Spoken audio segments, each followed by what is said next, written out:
بسم اللہ الرحمن الرحیم، السلام علیکم ورحمۃ اللہ وبرکاتہ۔ تمام ناظرین اور سامعین کے لیے آج ہم نے ایک اہم موضوع لے کے آئے ہیں جو حجر اسود کے متعلق ہے۔ اس کے بارے میں بات کریں گے۔ اس سے پہلے تمام دوستوں اور ناظرینوں سے درخواست ہے کہ اس چینل کو سبسکرائب کریں اور اپنے دوسرے ساتھیوں کو ساتھ شیئر کریں تاکہ اسی طرح اسلامک ویڈیوز اور معلومات آپ لوگوں تک بآسانی پہنچے۔ تو چلیے آتے ہیں اپنے موضوع کی طرف۔ یہ حجر اسود پہلے کس طرح تھا، اب کس طرح ہے، اور حجر اسود جو پتھر ہے یہ اس دنیا کا ہے یا کہیں اور سے آیا ہوا ہے، تو اس کے بارے میں ہم بات کریں گے۔ حجر اسود جب حضرت آدم علیہ السلام اس دنیا میں آئے تھے تو اپنے ساتھ 10 چیزوں کو لے کے آئے تھے، ان میں سے ایک حجر اسود بھی ہے۔ حجر اسود کو حضرت آدم علیہ السلام نے اپنے ساتھ دنیا لے کے آئے تھے اور اس کو خانہ کعبہ کے جو کونا ہے اس میں نصب کیا تھا۔ اس کے بعد جب طوفان نوح آئی تو اس میں خانہ کعبہ منہدم ہو گیا تھا، تو اس میں وہ بھی چلا گیا تھا، اور اس کو اللہ تعالیٰ نے فرشتوں کے ذریعے جبل ابی قبیس پر رکھا تھا۔ جب حضرت ابراہیم علیہ السلام تعمیر کر رہے تھے، چوتھی تعمیر کر رہے تھے، حضرت ابراہیم علیہ السلام اور حضرت اسماعیل علیہ السلام خانہ کعبہ کی تعمیر کر رہے تھے، تو حجر اسود کو جبل ابی قبیس سے لے کر حضرت ابراہیم علیہ السلام جب تعمیر کر رہے تھے اور حجر اسود کی جب نصب کرنے کا موقع آیا تو حجر اسود نے خود وہاں جبل ابی قبیس سے آواز دیا کہ اے ابراہیم مجھے لے کے آؤ، وہاں پہ لے کے جاؤ اور یہیں پہ نصب کر دو۔ اللہ تعالیٰ نے ان کی آواز دینے اور بولنے کی صلاحیت دی، اور انہوں نے آواز دیا، اور اس پتھر کو حضرت ابراہیم علیہ السلام نے اس خانہ کعبہ کے اس کونے پر تعمیر کیا۔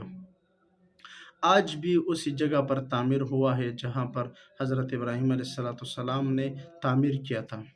تو اسی طرح پچھلے چند مہینوں پچھلے ایک انگریز ریسرچر نے یہ بتایا تھا کہ مسلمان جو یہ بات کر رہے ہیں، یہ بتا رہے ہیں کہ حجر اسود جو ہے یہ جنتی پتھر ہے اور یہ اس دنیا کا نہیں ہے، تو یہ نعوذ باللہ جھوٹ بول رہے ہیں، اور یہ عام پتھر ہے۔ اگر اس طرح ہے تو ہم اس پہ ریسرچ کرنا چاہتے ہیں، ہم اس پہ ریسرچ کریں گے کہ تاکہ دنیا کو پتہ چلے کہ یہ جو ہے یہ عام پتھر ہے یا جنتی پتھر ہے۔ تو محمد بن سلمان سعودی عرب کی جو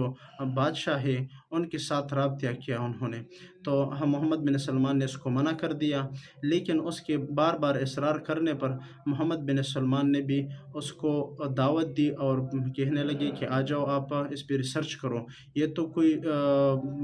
چھپانے والی بات نہیں ہے کہ ہم بتا رہے ہیں کہ یہ واقعی جنتی پتھر نہیں ہے۔ لیکن انہوں نے جب آیا تو خانہ کعبہ میں یعنی حرم شریف کی مسجد میں جب لوگوں نے انگریزوں کو دیکھا تو بہت حیرت میں پڑ گئے کہ یہ غیر مسلم اور مسجد حرم میں، کیونکہ مسجد حرم میں غیر مسلم کا جانا ممنوع ہے، بالکل حرام ہے، اس کا جانا منع ہے۔ تو محمد بن سلمان نے ان لوگوں کو سمجھایا کہ یہ اس حجر اسود پر ریسرچ کرنے کے لیے آئے ہیں۔ تو جب وہ دونوں ریسرچر جب آئے اور دیکھا خانہ کعبہ میں اس پتھر کو دیکھا، حجر اسود کو دیکھا، تو دیکھ کر پہلے تو تھوڑے حیران ہو گئے، اس کے بعد ایک آگے بڑھ گیا اور انہوں نے فیصلہ کیا کہ میں اس کی اوپر ریسرچ کروں گا، میں دیکھوں گا۔ جب انہوں نے اس کی بناوٹ دی کہ اس کی سجاوٹ دی کہ تو وہ تھوڑا حیران رہ گیا۔ اس کے بعد جب وہ ریسرچ کرنا شروع کر دیا، اپنے مشینوں کو لے کے آئے، تو مشینوں سے جب اس کے اندازہ لگایا تو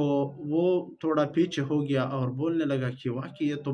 اس دنیا کا پتھر نہیں لگ رہا، یہ کہیں اور سے آیا ہوا پتھر ہے۔ تو انہوں نے جب ریسرچ کیا اور اپنی مشینوں کی طرف بھی دیکھ رہا تھا اور حجر اسود کی طرف بھی دیکھ رہا تھا، تو بہت حیران ہونے کے بعد اس حجر اسود کی طرف دیکھ رہا تھا، بار بار دیکھ رہا تھا اور سوچ میں پڑ گیا تھا کہ یہ اس دنیا کا پتھر تو نہیں لگ رہا۔ تو انہوں نے پھر پیچھے ہٹ کر حجر اسود کی طرف غور سے دیکھنے لگا اور حیران ہو گیا۔ تو اسی میں محمد بن سلمان نے اس کو کندھے کو ہلایا کہ کیا ہوا، تو انہوں نے بتایا کہ یہ بالکل حقیقت ہے کہ یہ اس دنیا کی پتھر نہیں، بالکل جنت سے آیا ہوا پتھر ہے۔ تو محمد بن سلمان کہ مجھے آپ لوگوں کا کلمہ پڑھا دو کہ میں مسلمان ہو جاؤں، یہ تو آپ لوگوں کے لیے بہت اعزاز اور عظمت کی بات ہے کہ آپ لوگ جو ہے نا آپ کے پاس اس طرح انمول چیزیں پڑی ہوئی ہیں۔ تو انہوں نے بتایا کہ ہم کلمہ پڑھائیں گے، تو انہوں نے اس کو کلمہ پڑھایا، اور کلمہ پڑھانے کے بعد وہ مسلمان ہو گیا، اور جو حجر اسود کی طرف دیکھ رہا تھا بار بار، اور اسی طرح حجر اسود کو دیکھ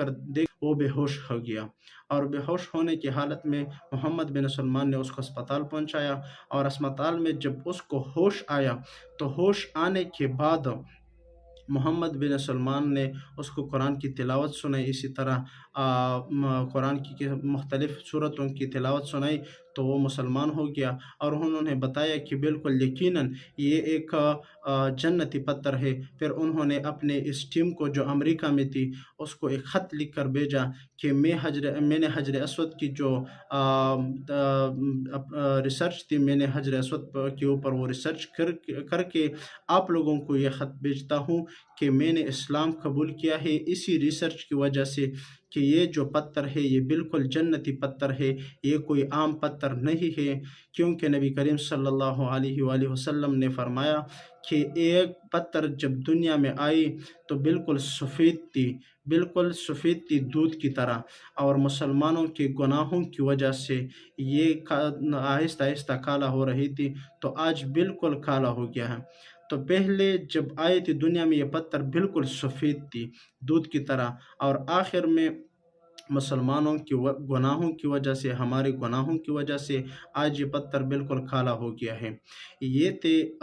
حجر اسود کے متعلق چند معلومات، اہم معلومات جو ہم نے آپ کے ساتھ شیئر کی۔ اسی طرح اسلامک ویڈیوز اور اسلامی معلومات، مختلف چیزوں کے بارے میں جو بھی معلومات ہوں گے ہم آپ لوگوں کے ساتھ شیئر کریں گے انشاءاللہ۔ آپ لوگوں سے صرف ایک ہی درخواست ہے آپ لوگوں سے کہ آپ لوگ اس چینل کو سبسکرائب کریں اور اپنے دوسرے ساتھیوں کے ساتھ شیئر کریں، تاکہ اسی طرح اسلامک ویڈیوز اور اسلامی معلومات آپ لوگوں تک بآسانی پہنچے۔ جزاکم اللہ خیر، والسلام۔